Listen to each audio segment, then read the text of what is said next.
Some of the men and women who played in baseball's Negro Leagues are being honored in Washington. Their history dates back to the 1920s when the game was segregated. Elaine Quijano is at the White House. Elaine, good morning.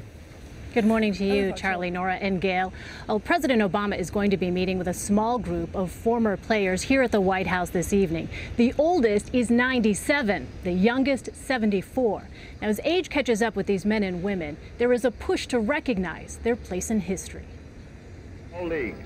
When baseball was divided by color, African Americans found a home in the Negro Leagues. This was the last glove I had. As a young boy, Jim Robinson, now 83 years old, attended games with his father at Yankee Stadium. What do you remember about those? The Negro League games used to have far more people than the New York Giants. There used to be 45,000 people there.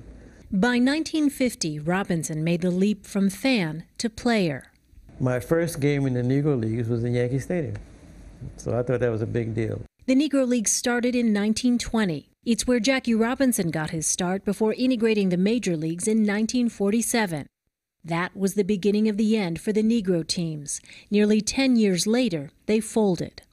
More than 2,000 men played, and a few women. One day out of the clear blue,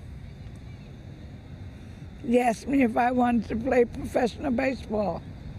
I said, hell yeah. When do I go? When do I leave? In 1953, Mamie Johnson was recruited on this field in Washington, D.C.